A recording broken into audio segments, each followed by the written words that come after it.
Here's the tier 2 tech. What's the time? We're below 7 minutes for a tier 2 tech. That is insane.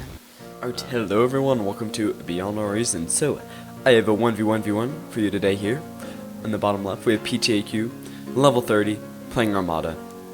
Top left, we have Teddy, playing Armada as well, level 31. And then all the way on the right, in the east, Zerpaderp, playing Cortex, level 31 as well. So, before we get started, I just want to remind you that if you want to see more stuff like this, you should like and subscribe. It really helps out my channel a lot. Yeah, but without further ado, let's move along. So, this is obviously a 3-way free-for-all, and this is a desert triad map, so there's a mountain for each player here. They start off with 3 mines. There are 4 geothermal vents, actually, 2 in the top, middle, and then 1 in the bottom. So it's a nice even spread of geothermal vents. I did watch this game through already, totally on purpose. It's not like my recording software bugged out or anything and I had to re-record it. That would be silly. Alright, so yeah, so I believe you would want to go bots on this map because of these high, how do you say it, these steep edges to these mountains that you're really not going to be able to get down if you do vehicles. I actually don't know if you'd be able to get down it at all. I'm not entirely sure actually, but yeah, needless to say, I think everyone is going bots here. Yep, a 3-way bot. Unfortunately, Zerpaderp's playing Cortex, which is, it's sad, honestly. People who play Cortex, I feel bad for them, honestly. So if you play Cortex, it's gonna get better. Don't worry. Just stick it through. Play Armada or something. I don't know. No, only kidding, slightly. So the reclaim on this map is actually quite good. You have these big metal orbs. They give anywhere from, I've seen anywhere from like 70 to 100 metal. So they're quite good. Yeah, and you definitely want to reclaim them, but you don't want to reclaim too many, just because you may fill up your little storage containers, you know. So you may have to build some.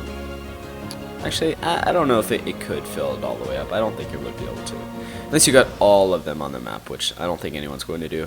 The wind speed is 0 to 9, so definitely don't build anything wind related, like a wind generator. I think that would be a pretty poor idea. So these fleas coming in, I think they've already killed some stuff. Yeah. Poor whoa, what was that? Is that a construction bot? I don't know. I know he killed another flea down here somewhere. There's this reclaim bot going along. Alright, we got our light laser tower over there. So everyone's just going to be building up defenses, getting some more, getting some more power, some more metal, expanding across the map, doing some flea micro with your 4 fleas. That sounds weird. Gross, dude. And yeah, so yeah, dudeliness, gross, dude, is right. Yeah, the wind speed hasn't really gone down. That doesn't mean that you'd even want to build wind though, because once it does go down, you're done for essentially. You have no power at all. So yeah, I don't believe anyone's going to build wind on this map. But for future reference, if the wind speed is like this, don't build wind generators. Yeah, so comms going out, expanding across the map. Tool step says 7. I don't know. I don't see where it says 7, but. Zerpaderp was running low on power a bit there. I think everyone else is fine. Let's do our radar check. Does everyone have a radar? PTQ has a radar. Zerpaderp has a radar. Good, good, good. And Teddy has a radar. Okay, so everyone has a radar. Good on them. You definitely want a radar for all the reasons I've said before, like a million times. It lets you know where the enemy is without sacrificing any of your units. So it's pretty good, pretty efficient, and also very fun. Alright, these thuds. Gonna be chasing down this poor engineer, and he dies. Unfortunate. Construction bots dying. So yes, this is our big moment, the moment we've been waiting for, when Teddy deletes his tier 1 base and goes for a tier 2 one. Actually, let me Let me turn down my scroll speed. I set my camera to spring, but it didn't really do too much. There we go. Yeah, because people were claiming that I was complaining. It's not complaining, I don't think.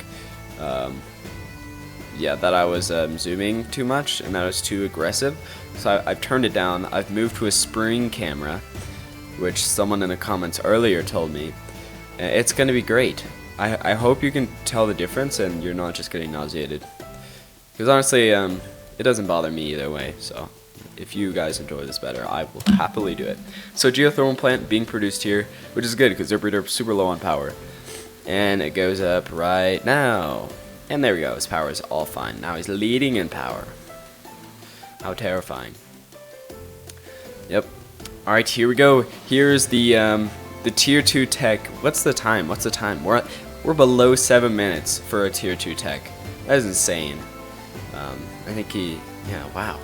Alright, really early tech, I'd have to say. So, now what would you do here? Well, you can collaborate as teammates. PTQ and Zerberderp can collaborate and attack Teddy at once, because if he techs up, he's going to get a massive advantage if they let him have a successful tech up. Or what they can do is take up themselves, or they can just produce a ton of tier 1 units and defenses to try to hold out on their tier 1 economy to be able to safely build a tier 2 economy. But honestly, I think rushing Teddy would be the best strat right here. That at least seems what that's what Zerberderp's line of thinking is. Killing a laser tower and a mechs there. Will he be going up the slope? Yeah, look at those thuds walking along. I think they are going to be doing some damage to Teddy's base. So, you know, it remains to be seen whether his tech up will be successful or not. And he used his special one-shot gun, but missed. How unfortunate. Yeah, Teddy's commander going down, but there's a beamer here, so yeah, those thuds are going to have to retreat, or they will die. Retreat or die. I'd rather retreat, to be honest. We have a tier 1 aircraft plant coming out here from PTQ. We have some bombers, gunships, and some scouts. No real dude, my words say no real reason to build fighters or anything like that, or construction aircraft. Gross, dude. Yeah, so Teddy's right. PTQ does have the best map expansion so far. He has all of mid and his little hill, but Teddy doesn't seem like he's going to want to do anything about that because he's making advanced construction bots, so you know, it doesn't really matter too much. Alright, this flea's being microed. Taking down the radar. Oh, Teddy's immediately dead. He's done. He doesn't have a radar anymore. Disgusting. How could he? How could he? Yeah, it's really interesting to see Zerberderp kind of expand down here instead, you know? And Zerberderp has a level 2 bot lab already. So now PTQ is the only one with a level 1 plant, his aircraft plant. Although aircraft is going to be pretty good. There's not too much anti-air on the map. We have some pulverizers here. And then Teddy doesn't have any, or Teddy has 1 defender, so, or 2 defenders, so that's not going to be too big of an issue. Couple bomber runs, or just 1 bomber run actually. Gonna be able to take that out pretty easily. Ew, storage, gross. Oh, this advanced bot lab is actually being reclaimed. Alright, so let's try to work through Zerberderp's mindset. Why would you reclaim this? I don't know. Maybe he just does not have the economy to do this tier 2 stuff? Or maybe he only wanted the tier 2 engineers. I would have produced more than 1 tier 2 engineer though if I was just doing it for the engineers. I would at least made 2. Most likely 3 though. Because that one can just be killed and then you're left high and dry. Yeah, he probably just wants those moho mines and then going in with a tier 1 economy. So we have some thunder bombers going in. Poor Teddy. He's really just been beat up on the whole game, to be honest here. Maverick too. Is that guy ever going to finish? Probably. It's going to take more than a couple bombers to finish up a tier 2 bot lab, but yeah. Teddy's not doing too hot. He has low metal, low energy, but he has a tier 2 bot lab, so it's going to be fine. It's going to be fine for him. If you doubt Teddy, then you're disgusting. No. Unbalanced map. Yeah, so dude, I'm not even gonna try to pronounce that. That guy's right. So the map isn't symmetrical at all, actually. When we look to the geothermal plants, you can tell it's no, there's no symmetry, actually. The only really balanced thing about this map is that there are 3 mines in each mountain. So, but it's still a fun map. I think you can definitely have successful unbalanced maps that work out well. Like, because the map wasn't balanced doesn't mean that Teddy's always going to lose, or someone who places here is always going to lose. I actually think that's probably a pretty good spot, because you have this geothermal plant and this one really, really close to you. And this, I'd say this is the second best spot, because you have this geothermal plant and this one as well. Although that one's a decent amount far away. This spot is definitely the worst. All the geothermal plants are quite far away, and then, you know, but that's about it, honestly. Although it looks like you're the farthest away from both opponents, if people are spawning on the mountains. So, whereas PTQ and Teddy are much closer. All right, fusion reactor being made in this geothermal plant. You know, this just dwarfs it. You know. Yeah, where did his oh, here it is. His advanced construction bomb making some moho mines. So he's gonna have quite a good metal economy. He's producing them all the way down here. Well, that's pretty interesting. Okay. Oh, no, Maverick's coming out. Why? Why is he? Oh no. I bet PT saw that. Oh, gunship run. Taking out, pulverizing a pulverizer. You could say that, I would say. This laser tower actually has a good vantage point on these gunships because it's just so high on this mountain, this double laser tower. But it's still going to go down. Still not good enough. And I believe this one will as well. Yep. Oh, radar tower goes down. Oh, my heart. Be still, my heart. Oh, didn't take out this mech for whatever reason, but okay. He had bigger fish to fry. Or laser, some would say. Bigger fish to laser. Okay, because it was a laser tower, haha. So good. Honestly, I don't know how I'm this funny. It baffles me sometimes. Actually, most of the time.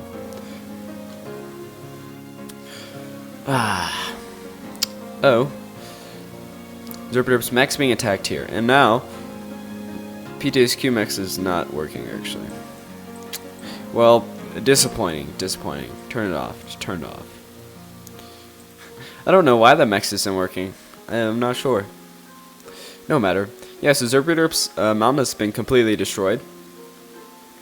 And now he's moving up some pyros up here, some engineers. Ooh, amphibious anti-air bots. Always fun to have. Some crashers. Oh, Teddy died. Poor Teddy, no. No, Teddy, no. Yeah, not a big surprise there. He was killed by PJQ's Peewees. I don't know why everyone ganged up on him, to be honest. Well, actually I do, because he was doing the tier 2 thing, but you know, if PJQ knew that Zerpderp had tier 2 lab, he probably would have ganged up on him as well. Going up on him? Is that a word? No. It's ganged, isn't it? These pyros being hit from the air. But these amphibious anti-air bots taking out gunships left and right. Took out 2. Ooh, crashes into the laser tower, doing a little bit of damage. Been funny if the laser tower got destroyed, but no cigar. No cigar. Beamers and warriors killing these pyros. And alright, so we're seeing tier 2 from PTAQ with this advanced bot lab. 3-way is too random. See, I don't know if I said it in this video. I know I said it in my last recording. So essentially what happens with 1v1v1 is that one player, so everyone, it's a stalemate at the beginning, and then the first person to attack weakens themselves, weakens the other player. Person who's not attacked now has the advantage, and that person, which would be Zerpderp in this case, can either go for the person that was attacked or the person that was attacking. And normally it's better just to go for the attack because they're weaker, and that means your army is going to get less destroyed, but then the other person has time to build up the army. So it's really 1v1 1v1v1s are really difficult, and I'd say it's basically randomized almost. And that's why I really dislike them. There's this game that came out, it's still out, which is called Shield Wall, and it had a lot of those situations, and that's why I didn't really like the game actually. I was gonna make a video on it, but it just wasn't worth it. Edge, heads, or tails. Ooh. Dude, I want to be the player on the edge, if you know what I mean. Well, no, not that. Commander gonna be giving up its life force for some metal for PTAQ, which is gonna boost PTAQ, actually a decent amount in terms of his metal. We have the advanced bot lab again. Or no, it was an advanced vehicle plant. Now it's an advanced bot lab, producing some mobile mortar bots, some morties. That's good. And an advanced energy converter. Ooh.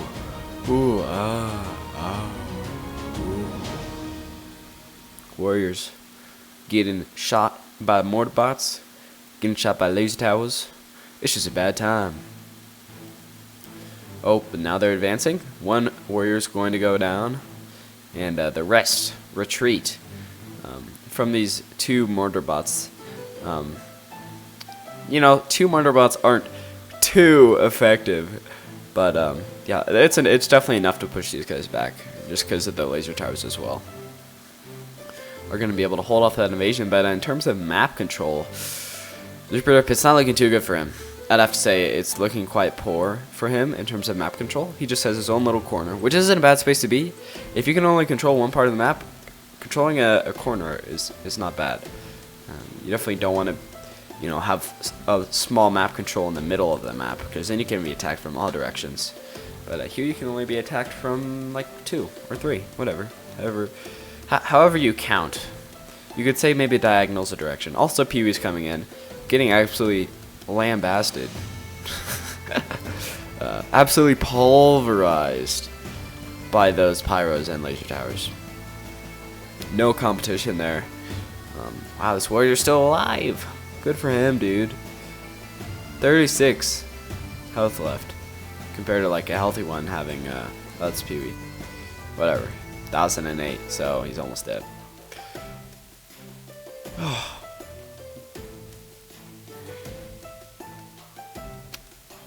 Great. So Super Derp advancing with these anti-air bots that are able to kill planes on the ground, and they are going to be killing. I killed one gunship. The other was almost dead. Honestly, if you know, doesn't have the air factor anymore, so it's always worth it to keep him around. But it's not too important. So his bot lab is done, but he hasn't. He's not producing anything right now. He has produced a tier 2 engineer though. Alright, pyros and amphibious anti-air bots advancing.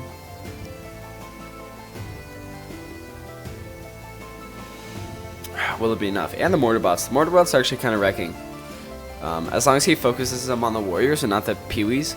Yeah, one warrior goes down there. That was the one at like 36 health. This warrior's probably going to go down as well. Oh, dude, it's tanky.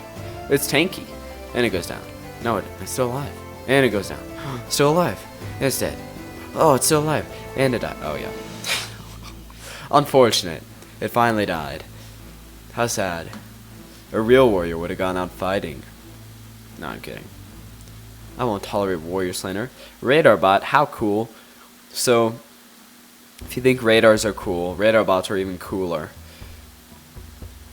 Basically. It's basically how it works out. I would say radars have a coolness factor of like 10.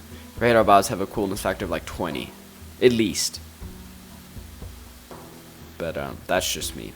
Yeah, PTAQ's army is absolutely being destroyed here. He has the pyros for close range, the mortars for long range, and that really has all of his bases covered. And amphibious anti-air bots for air, although that's not really a threat at this point. But how is he going to get out of this hole? He definitely needs to go on the offense. I mean, PTAQ's army is destroyed, but his problem is that there are lots of these beamers and laser turrets around. So he's going to have to wait at a distance to destroy those, which is going to take a while. Even though there are a lot of mortar bots, their damage is not insane. It's not amazing. Definitely not as good as like an artillery would be. That's why you go armada. You can get that artillery vehicle. Light artillery. Actually, I bet mortars have more They do more damage than light artillery tier 1 vehicles, but whatever. Shh, don't worry about it. Don't worry. Yeah, all these zippers. Hi, I have some on my coat. Haha, because they zip. Are being destroyed. Yeah, these guys, these fleets circling around for a flank. Oh, not successful at all. But it's the effort that counts, I would say. And there's some nicely drawn lines here, I'd have to say. Someone's an artist. It kind of looks like a... Oh, it's like a Batman symbol. You can kind of see like it's a bat, you know? I can see it. I can definitely see it. Alright, so this bala is just producing zippers, which is 200. And an infant soldier. Yeah, zippers aren't bad. I like... Oh, sorry. That was a big yawn. I like producing Mavericks, or Fidos. Those are my favorite tier 2 bots, but that's just me again. Although zippers definitely aren't bad. Oh, killing the radar bot, how unfortunate. Look at this Manticore, the heavy amphibious anti-air bot. Whoa. Not gonna be too useful though, is it? And what is this? Oh, an aircraft line. Oh, alright. So, ooh, big paralyze here, big paralyze here. So this is Zerber's almost his entire army being destroyed here because of this massive paralyze. And the things that aren't paralyzed are quite useless. So these zippers are actually able to do a ton of damage. And this, wow, all those mortar bots, anti-air bots, pyros, just going down. 2 pyros left. We got a cool radar bot and a mortar bot. That's all that's left. It's not like PJQ didn't take any casualties either. Actually took quite a bit, but that was a really, really good paralyze. And alright, so this Zerber destroyed his tier 2 bot lab, going for tier 1 air for these bombers. Apparently he's going to try to wipe out his base. I don't think he could try to get the comm, but I think it's better just to kill all this production. There's so much production right here. And the anti-air is limited, I would say. It's not amazing. You do have these Jethros here, which are actually going to pose quite a threat, but you can definitely move around them. But PJQ knows. He knows what's happening. Bomber going down. Yep. Alright, looks like two bombers, 2 or 3 bombers are going to go down, and they're landing. Oh, they're landing next to the laser tower. That's not good. That's not good. No. There we go. Alright, so they're going to try for a bombing run. I don't... Ooh, it's actually going to take out a decent amount of production, taking out a mechs, some nano turrets, some solar collectors, maybe a moho mine. Probably not this bot lab though, as the Jethros are taking them out, and there's some ferrets that are being built here, which definitely aren't terrible. I think they're going to be more than enough. And this bombing run is finally over.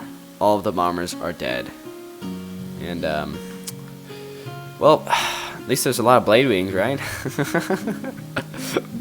Oh no. Oh no. Yeah, Zerberderp gives up. So this is a really fun game, actually, I would say. Zerberderp wins the most destroying enemy resource production. PJQ won the destroying enemy units and defenses, and also the most efficient use of resources. He also produced the most resources, took the most damage. So yeah, it was a fun game. We look at the graphs. We see Teddy not doing too well, too hot the whole game. He died around here, so that's why it's flatlined. PJQ and Zerberderp were around the same. Zerberderp actually had the lead for most of the game, but he just couldn't pull it off. So yeah, fun game. Hope you guys enjoyed. Make sure to like and subscribe for more content like this. I'll see you later. Adios.